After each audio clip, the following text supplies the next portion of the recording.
It's time for the North Idaho Prepcast on IdahoSports.com.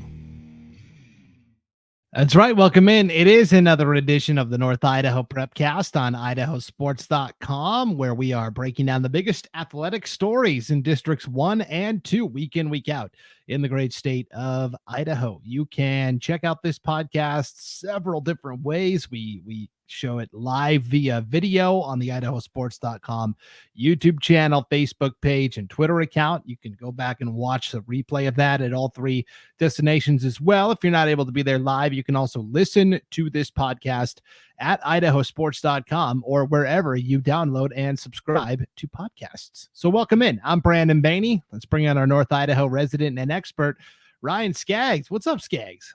Not much, man. Just living the dream. So we are recording on Friday, April 12th. Very rarely do we infringe on Friday territory. Usually we've got it knocked out by the end of the week, but life happens sometimes, right? It's been a little chaotic lately. Schedules get busy and we have to bump things, and that's okay. But we didn't forget about everybody out there. We got a chance to recover a little bit from Saturday, and here we are. Yeah, so what you get is you get casual Brandon. I'm in a hoodie. Normally I'm wearing a nice shirt of some kind, but the weather's just too nice. If Paul Kingsbury, our boss, is listening, I'm probably going to play hooky later today and cut out early. Maybe go up to Honeysuckle Beach and there you go in some nice weather. Yeah. So, yeah. Anyways, I'm ready. I'm like, it's like the last day of school, and I'm just like looking at the clock, like how much longer I got to hang around here before I can get out. What and Brian is wearing just a nice long sleeve t-shirt. It looks like, huh? It's like a thinner sweatshirt, but yeah, I mean, most of my attire comes from Costco, so yeah.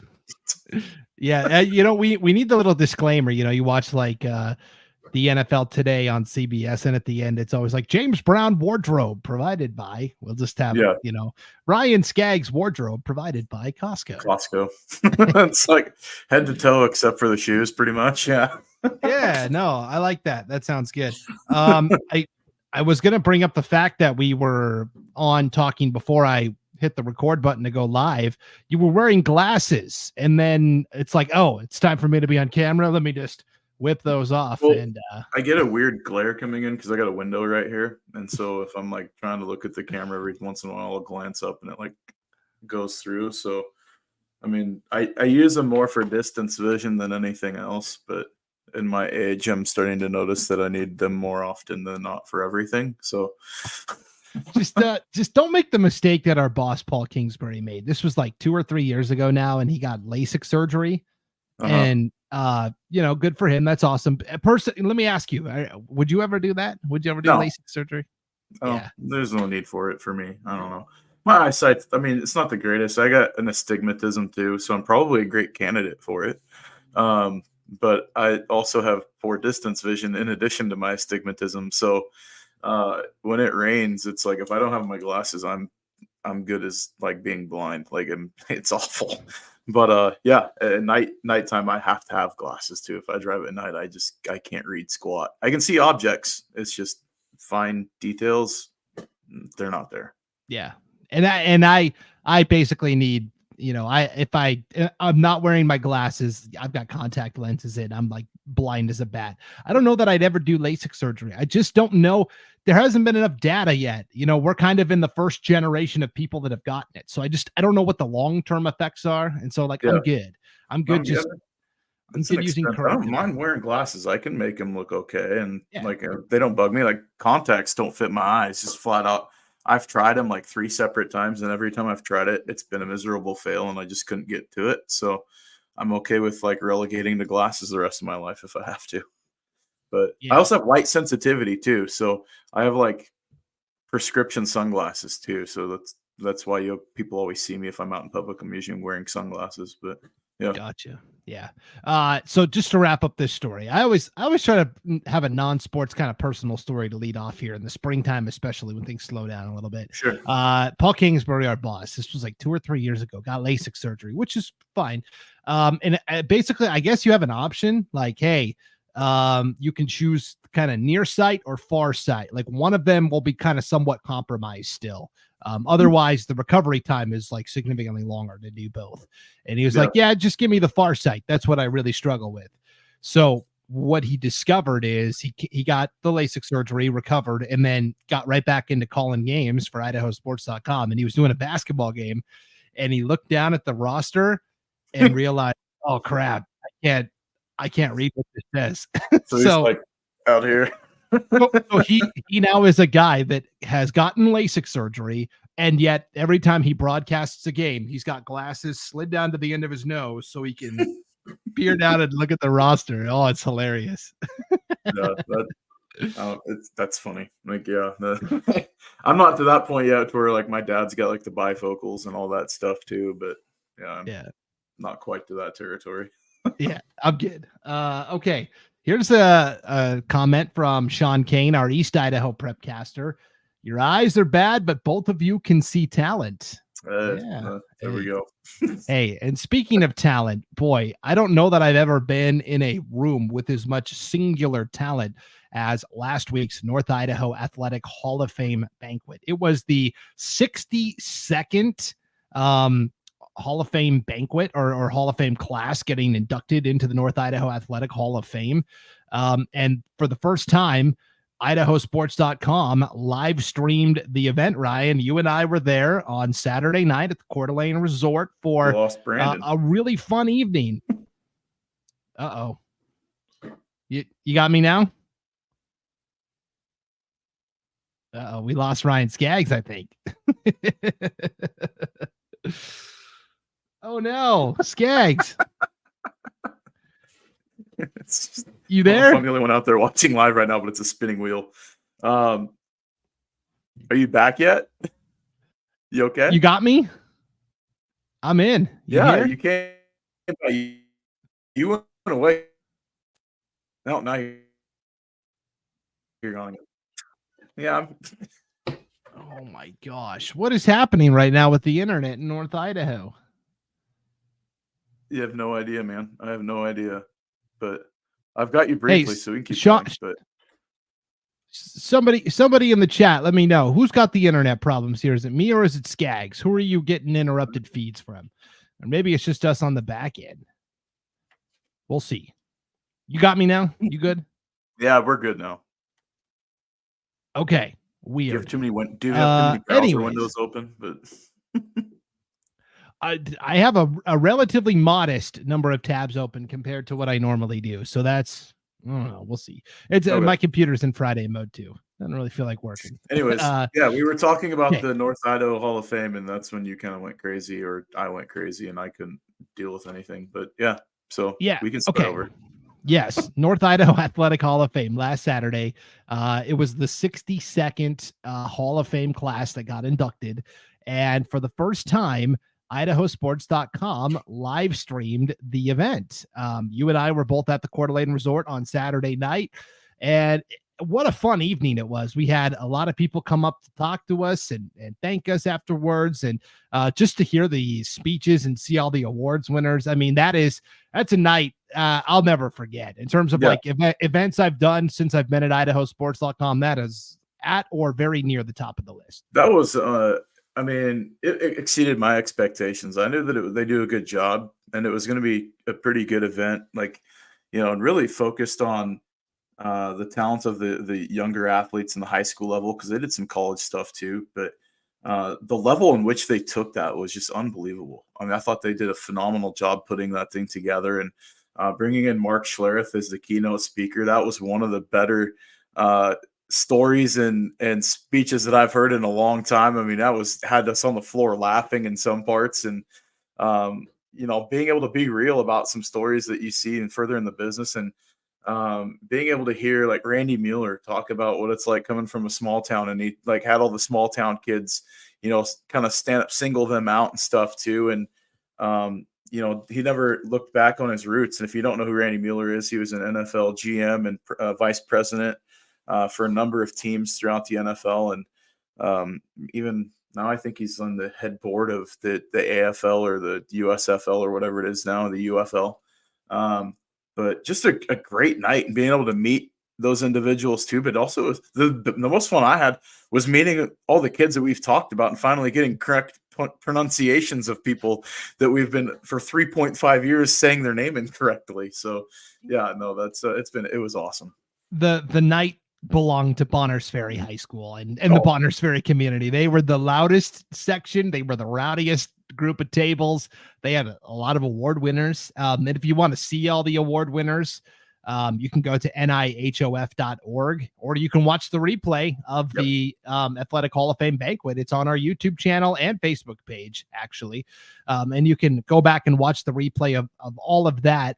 But yes, let's single out, the young men and women that came up to talk to us.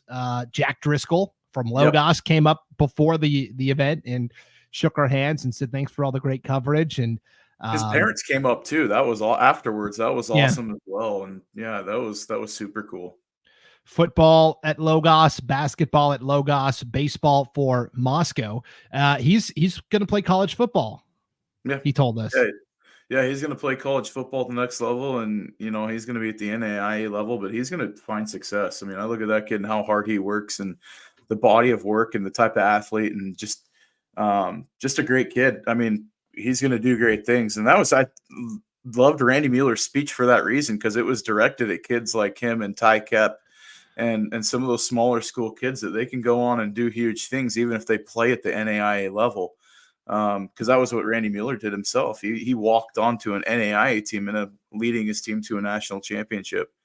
But it was cool that they got up and they singled out the parents too. They had all the kids stand up that were nominated for awards, and then they had them turn around and give a standing ovation in turn for their parents and their coaches. That was awesome. That was a really cool moment. And but being able to meet other kids, I'd see Ty Kep here and there, but being able to say hi to him, and Shea Robertson's family came up and talked to us, and it was just really cool. And then meeting obviously the Bonners Ferry crew, they're a ton of fun, and you nailed it. They absolutely owned the night. I don't know, like Dennis Patchen, the MC, said, he goes, I don't know if there's anybody to stop you if you speed through town right now because everybody's here. Is there any lights on? It seemed like everybody from town was down in Coeur d'Alene on Saturday night from Bonners Ferry and celebrating just the great amount of success that their athletes have had over the last year. Yeah, it was really fun. So yeah, Jack Driscoll from Logos, just to wrap up his story, he's going to Dakota Wesleyan, NAIA, to play football. We kind of joked I said, hey, I thought you might try like football and baseball somewhere. He goes, I got off to kind of a cold start this season, so whatever. I'm like, hey, there's still plenty of runway left, to turn this thing around. You got it. And then yes, we did. We got to meet. We got to talk to each of the Bateman brothers, right? Cal, and then his brother. Those are the parents. And then we actually talked to both from Bonners Ferry High School. We talked to Trey Bateman, and then we talked to Asha Abubakari, who really quick mea culpa. We've been talking about her for 4 years because she's been just a 4-year standout across 3 sports for Bonners Ferry. The whole time we have been saying her name incorrectly. Asha. And nobody ever corrected us though. Yeah. Too. She didn't care. She's like, oh, that's great. No, she was super sweet, dude. She was awesome. The favorite kids to meet. That was super awesome. She's a great kid, and she's going to go to Fresno State, as an athlete, which, I mean, well-deserved, absolutely well-deserved. And, she's an awesome young woman, and she's going to do some great things for the Bulldogs. As a Bronco, that breaks my heart a little bit. I did tell her that. I was like, you couldn't have just gone, 400 miles south, but no, she's going to go down to Fresno State and have a great career as an athlete there for the Bulldogs. Yeah, she's going to be a thrower in track and field. Shot put, discus, maybe javelin, maybe hammer throw. I don't know. We'll see what they have planned for her at Fresno State. But yes, Asha, I'm so sorry we've been saying your name wrong all these years. But that was a highlight of the night as well, certainly. And then, I got to say hello to a couple of coaches. We saw Zane Hobart, the Kendrick football coach there. And, we talked to him for a little bit. And then funniest thing was it got done. And Stetson Spooner, Stetson, man. He's awesome. head football coach and athletic director at Mullen, and he's part of that Mullen St. Regis co-op. They're going to be competing in Montana next year in St. Regis's league, but we'll still follow them and kind of keep you updated on what they're doing, those kids from Mullen. But he came up to me afterwards. He's just, "Hey, Baney, you got a pen?" And I was like, "I actually don't." I'm like, "What do you need it for?" And he's like, "Hey, man, I gotta go ask Mark Schlereth for an autograph. Like, I can't let this opportunity pass me by." I'm like, he was like, I could see the 12-year-old in Stetson there. And he got the autograph. So there you go. He did. And he was like telling me, I kind of eavesdropped on this conversation with Schlereth, and it was cool. They were talking about, he was like, all of his friends are always looking at like players like Emmitt Smith and Barry Sanders and stuff like that.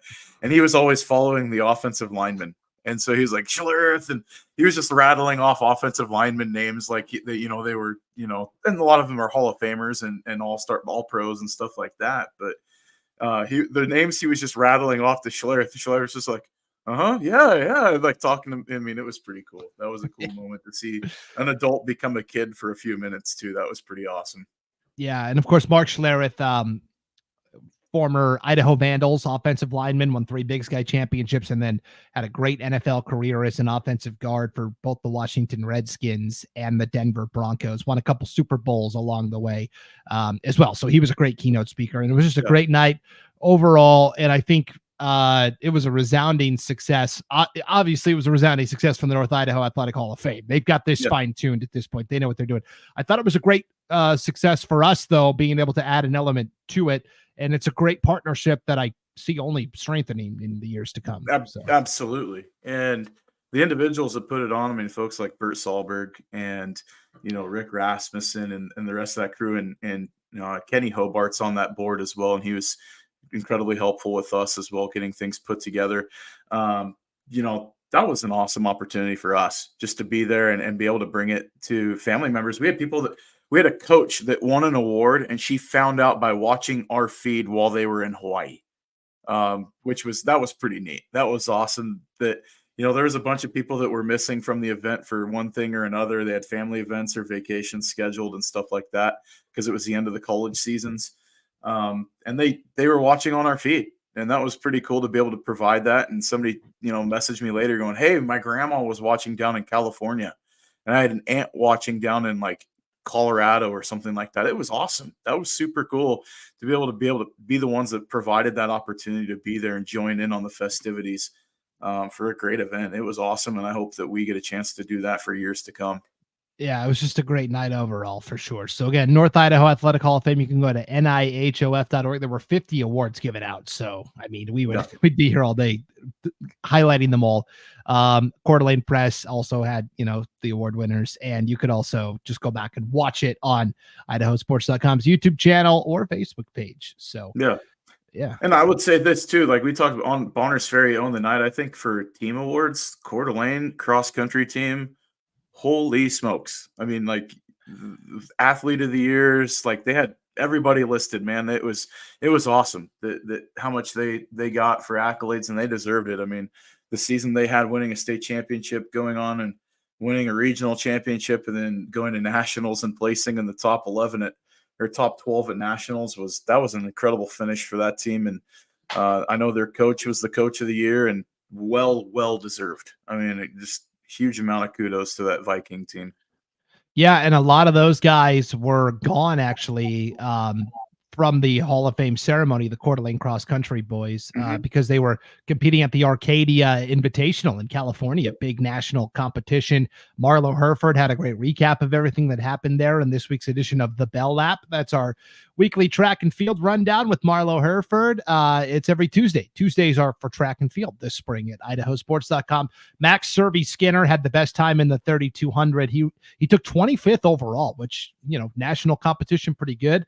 New personal best in 9:05:65. Zachary Skinner, that's Max's brother. And then Jacob King were also down there running from that Coeur d'Alene team, all in the 2 mile, the 3200. And this is an invitational. You have to get invited to it. You can't just show up. So that says a lot about those three right there also. Absolutely. Yeah, there's been a lot of fanfare around them, and they've earned every inch of it for sure. Definitely. Okay, let's real quickly stop down on track and field. We've kind of been keeping an eye on the leaderboards statewide for boys and girls track, and throwers in North Idaho on the girls' side. I mean, there is no shortage. Sage Elvin of Prairie had the best throw in the state in the discus for such a long time. I feel like it was 3 or 4 weeks. We kept doing the weekly check-in, Scaggs. Yep. She has finally been surpassed by a fellow North Idaho thrower, Lindy Kessinger of Orofino, at the Leah Swanson Memorial invite, threw it 137 feet, 2.5 inches. That is now the top discus throw in the entire state. Yep. Yeah. Well earned. And yeah, we talked about like Elvin, the small schools are having a bit of a revival, I think, statewide. I mean, you look at a lot of the state marks, and this is just, all classifications, all districts. Pretty well represented in most events. You got some great athletes at the small school level that have been able to show up. And we talk about girl throwers up here in North Idaho. There's no shortage of great throwers. You talk about Elvin. We talked about Asha, and Ivy Smith is the other one. I mean, stepping up, and now she's got the lead mark in the shot put in the state of Idaho as well with all classifications. So, we're well represented in the field events, but some of the timed events, obviously in the runs, you can tell weather got better in Southern Idaho because a lot of their times it went down significantly. But I do know that Trent McLean from Post Falls still has the second best high jump of the year so far, 6'6". But he was eclipsed now. There's a jumper I think that just cleared 6'8" the other day. So, but he's still in the top 2, so that's still noteworthy. Yeah, pretty awesome to see there. Scaggs, when you look at the top 5 in the state for girls shot put and girls discus, 3 of the top 5 slots are currently occupied by North Idaho girls. In the shot put, Ivy Smith of Sandpoint is 1. Asha Abubakari from Bonners Ferry is 3. Catherine Burnett of Potlatch is 4th, and this is statewide. Yeah. And then you look at the discus. Lindy Kessinger from Orofino 1. Sage Elvin of Prairie is 2, only 2 feet off of Lindy. And then Asha, again from Bonners Ferry, is 5th. So 3 of the 5 in both the girls shot put and discus. And what I really love about this is it's spread out across, right? For Sandpoint and Ivy Smith, that's 4A. Yeah. Asha Abubakari, Bonners Ferry, 3A. Lindy Kessinger, Orofino, 2A. Sage Elvin, Prairie, 1A. So they're all competing against each other in a way in these regular season meets and on the leaderboard. But then when it's time for state, they'll all have their chance to go get that individual crown. Absolutely. I think it's going to be a good year and a nice haul for a lot of these teams and these individuals. From North Idaho District 1 and District 2, they're going to be well represented come state meet time. Obviously, you got to close things out, but there's opportunity for a lot of hardware to come home back to District 1 and District 2 this spring. For sure. Okay, one more quick track and field note, and then we're going to move on here. In the chat, Max Oswald from the Bonner County Daily Bee up there in Sandpoint. Nice. Just joining in. If you haven't got to pole vault yet, Sandpoint's Devin McDaniel broke the school record in the pole vault, 11 feet 6 inches, going to Montana State next year. That's awesome. That's huge. Yeah, the Bobcats have a pretty good track and field program actually for the Big Sky. Not like Northern Arizona, but they're good. So cool. Yeah, way to go, Devin McDaniel. That's awesome. Going to the Division I level as an athlete. That's awesome. Not many kids get to say that. That's great. That's awesome. And pole vault is just, I mean, obviously guys like us, the pole's going to break. We don't have the skill to pull that off, but yeah. I had a friend that did it, man. And he had a screw loose. And I think most pole vaulters, they have to have that little different edge to them to get over some of that stuff. Cause I don't trust something that's only, that big around to carry my fat rear end up in the air. So yeah, you do. You have to you have to be adventurous to do the pole vault. Yep. There's a lot of faith, man, in workmanship of somebody else in those poles. Yeah. Hey, tennis real quick. I just wanted to touch base. Coeur d'Alene and Lake City met for the Crosstown Showdown yesterday. The girls' action was at Coeur d'Alene. The boys' action was at Lake City. Coeur d'Alene Press had a good recap of everything that happened. Vikings won 10-2, Scaggs. They basically swept the boys' singles. They swept the boys' doubles. They won the mixed doubles matchup as well. So Connor Judson at number 1 singles. Grant Johnson at number 2 singles, Cooper Irwin at number 3 singles, all won for Coeur d'Alene. And then on the boys doubles side, Aiden Antle and Luke May won number 1 doubles. Elijah Rabel and Roberto Letta won the number 2 doubles as well. The mixed doubles was Samuel Mandel and Grace Priest from Coeur d'Alene. And then number 2 mixed doubles, Payson Irwin and Kaisa Kent all won. And then on the girls side, you look at girls doubles, Katie Shell and Julia Johnson of Coeur d'Alene won at number 1 doubles. Lake City won the number 2 doubles with Reese Merck and Josie Hawking. And then in girls singles, it was Maddie Nesbitt of Lake City winning at number 1, Maddie Hunt of Coeur d'Alene winning at number 2, and then Eden Stevens of Coeur d'Alene winning at number 3. Boy, 10-2 win for the Vikings though. That's pretty good. Yeah, that's not bad. They got a good program rolling there. And you know, as the season rolls on, there's some big name events coming up here in the Inland Empire region with, you know, huge meet going on in Spokane at the end of the month. So yeah, there's going to be a lot more ahead as far as quality tennis to be played. But weather, I mean, is getting better, so that's you're only going to see better competition because the kids are going to get more court time. I mean, we had snow on the ground, you know, a week ago, so you know, that's an opportunity to get back out on the court and really, you know, hone their skill. I think that there's going to be some surprising marks. We look especially at the 4A level. I think Sandpoint's got a few kids that could genuinely contend for a title, and I know that you and Sean talk a lot about that at length in the East Idaho Prepcast. But there's some quality tennis up here in North Idaho. Coeur d'Alene Charter's got a strong group, and they got a bunch of kids out too. I drove by there practicing at Ramsey Park, and they've got a nice little turnout for that Coeur d'Alene Charter team this year. Yeah, and there's only 5A, 4A, 3A tennis, right? So the smaller schools typically don't get involved in tennis. I will give a shout out to Clearwater Valley. They always seem to have a couple of kids that are interested in playing tennis, and awesome for Clearwater Valley for allowing them that opportunity. They don't have enough to compete as a team per se, but they have some individuals that compete. And again, they have to compete at the 3A level because it's just like soccer. There is no 2A or 1A. So I did want to give a shout out to Clearwater Valley there for allowing some of their athletes to compete in tennis. That's not every small school has that luxury. No, they don't. Yep. All right, let's wrap up with a little softball, baseball. The first coaches polls of the year came out, Scaggs. We always like to wait until April for the first coaches polls of the year because the weather in March is just so unpredictable. Some teams don't even get a game in March. That's how it was last year for a couple of teams. And so we always like to say that March is kind of a throwout. And then when April starts, okay, now we get the coaches polls rolling. I will tell you, starting with softball, not a lot of North Idaho teams ranked. In fact, none in the 5A, 4A, 3A polls. 4A, 3A, okay. I would think maybe Timberlake, you know, just based on reputation, should be ranked in the 3A poll. 5A, everyone's kind of beating up on each other, so I'm kind of okay with that. You get to the 2A poll, though, Ryan. Orofino is third in our debut coaches poll, and the Maniacs are off to a great start. They're off to a great start, and you know, I see a lot of success, you know, coming forward to that. And I will say this: we did talk about it a little bit early on in the season, but we knew the 5A was going to be ultra competitive. I mean, we knew that they were going to beat up on each other. It was a pretty level playing field with all those teams. So, kind of picking a champion out of the conference this year, it's going to. I don't know. It's kind of a crapshoot, but you go down to 2A, and you know, it's been kind of St. Mary's running the show a little bit for a couple of years.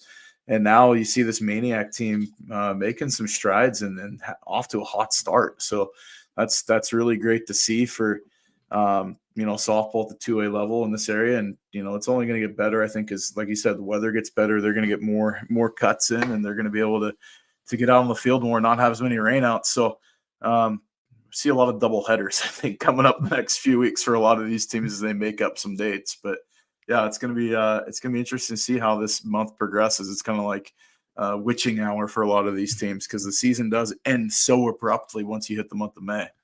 Yeah, Orofino is 9-2 on the season. They are 4-0 in conference play. They did just fall to Glens Ferry, a 1A program. There, Orofino is down competing, and I think Grangeville is down there too. They're competing in Glens Ferry this weekend at a softball tournament down there. So Orofino took just their second loss of the season yesterday to Glens Ferry 7-3, but the Maniacs and coach Sean Diffin got a good thing brewing. And then, of course, at the 1A level, Ryan, there's only the two districts, right? District 2 in the north, District 3 in Boise.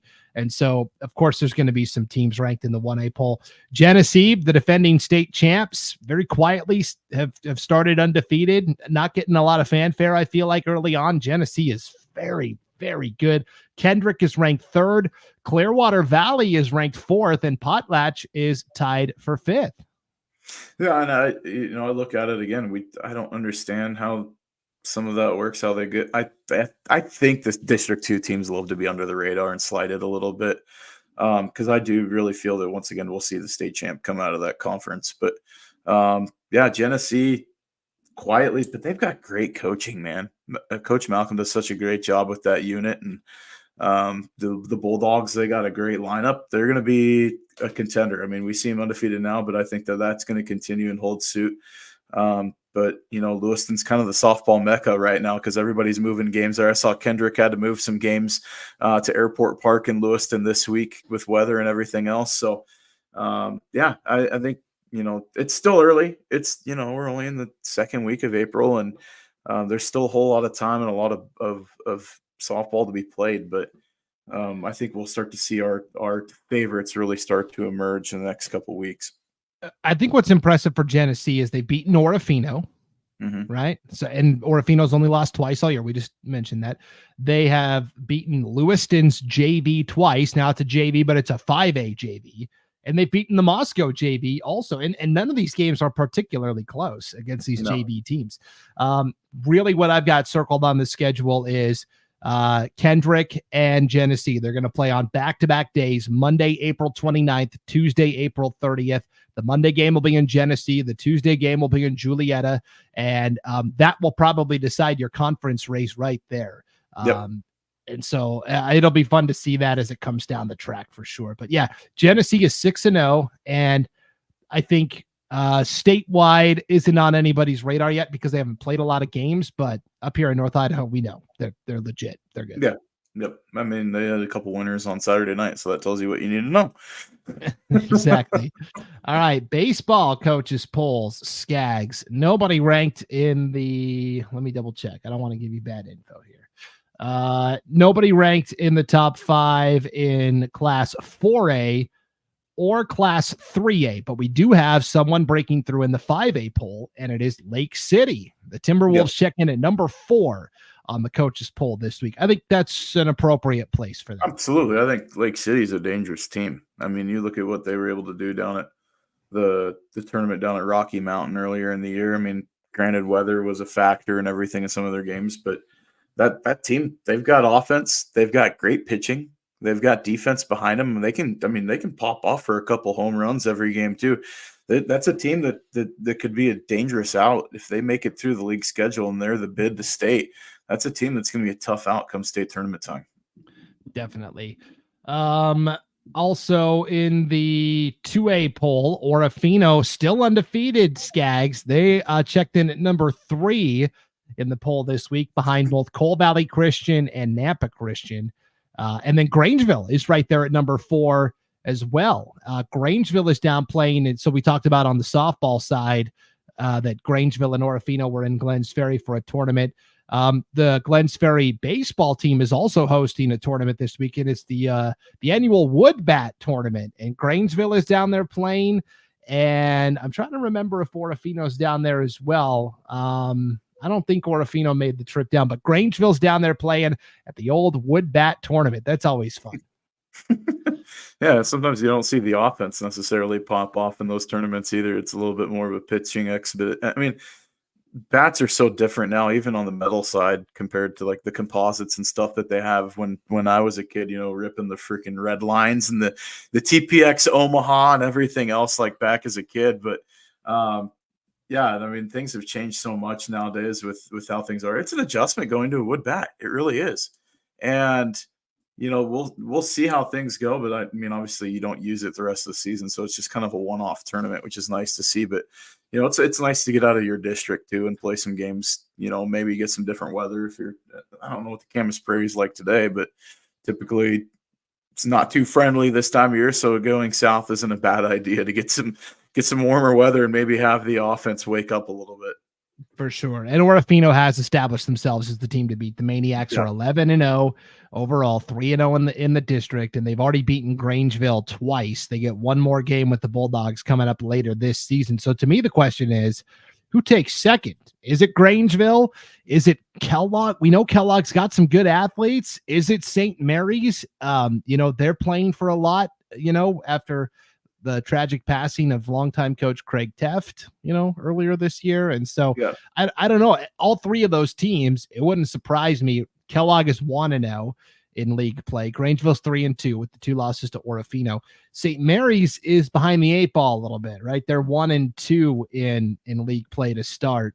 And then Priest River is winless on the season. St. Mary's has fallen to Orofino once and Grangeville once. I think St. Mary's of those teams, though, has the highest ceiling, too, because you look at some of the players. They've got, like, Jackson, Nantel, and some other guys. They got some offense on that team. I mean, that unit can hit if they wake up. I mean, it's like I don't know if they have to go sacrifice a chicken and get Jobu to wake up the bats or something, but if that's a major league reference for those of you who don't know what I'm talking about. But, they're going to have the opportunity, I think, to maybe get some offense going. I mean, pitching is at a premium, I think, at any level in high school baseball. So, if you can make hay at the plate, that's gonna bode well for you. But I don't think there's the pitching necessarily outside of Orofino that you would see like from teams like Troy and Kendrick and some of those other teams that are at the smaller level that just have aces on their lineup all over the place. But it'll be interesting to see how things progress this season. Like I said, St. Mary's I think has the highest ceiling outside of Orofino, but I think Grangeville's been the most consistent team. Yeah. And last year, the 2A state baseball tournament had, I believe, 2 teams from up north make it. Orofino and Kellogg were the 2 that qualified for state last year. Orofino, of course, got to the semis against Nampa Christian and fell in 8 innings, 2-1. Just a heartbreaker for the Maniacs, but it would be fun to see them get back there for sure. And then 1A baseball, Troy's number 1, Kendrick is number 2, Potlatch number 5. If we're being honest here, real talk, Glens Ferry and Idaho City were both ranked in the poll. Glens Ferry, probably you could put them at number 5, but the top 4, I mean, it's got to be teams from the White Pine. And honestly, I think because only 4 get to go, it's with Troy, Kendrick. Fan. Like if they had a sweep fan, let it happen. You definitely could. I'm trying to remember in softball, they gave out some at-large bids last year to allow that they did 3 from District 3, 3 from District 2, and then there was 2 at-large bids. It ended up being an even 4-4 split in softball last year. I'm trying to remember if they did that in baseball. They didn't. Okay, so it ended up being 4 from the north, 4 from the south. And so there was a 5th team from the north that could have made it and got left out. Last year it was Kendrick. So they're motivated to get back. But between Troy and Kendrick and Clearwater Valley and Prairie and Potlatch, those are 5 teams that are all worthy of being at state, I feel. No, absolutely. And I think that, we've the state favorite is in that list, obviously, to win the championship. Troy. Yeah, but I mean, I wouldn't put anything past. I mean, you got lineups like Kendrick's got a decent lineup. They can hit the ball. Prairie's got great defense and consistency. Potlatch has got some solid pitching too. So, I mean, it depends on who you're throwing on the bump and which particular game. You could show up and, throw a one-run game pretty easily, come tournament time. So it'll be interesting to see. I think the district tournament, man, is just going to be hyper competitive this year at that 1A level. It was last year. And then we got the state and District 2 swept in the opening round. So you had Prairie and Clearwater Valley and Potlatch and Troy all in the semifinals. And then it was Troy and Clearwater Valley in the championship. So, I mean, it wouldn't surprise me if the same thing happened again this year. Not at all. I mean, it's just the way it is. So it'll be fun to watch all those teams beat up on each other. And we're still keeping an eye on Lapway. Lapway's got a couple of athletes from that basketball team, Quentin Kipp and Jerice McCormick kind of playing there. And then Nez Perce. So typically in the past, it's been Lewis County, right? The Nez Perce Highland Co-op. Highland didn't have any players that wanted to play this year. And so Nez Perce said, okay, we'll go with our own. We've done that in the past. And they were going to do it for baseball and softball, Ryan. Well, only like 3 or 4 softball players showed up. So what they did is they consolidated. It's one team. I think there's like 3 or 4 girls that are playing baseball with the boys. Kind of a co-ed baseball team in Nez Perce this year. So that's kind of cool. Interesting. That's pretty cool. I didn't know that was taking place. I learned something today. That's impressive.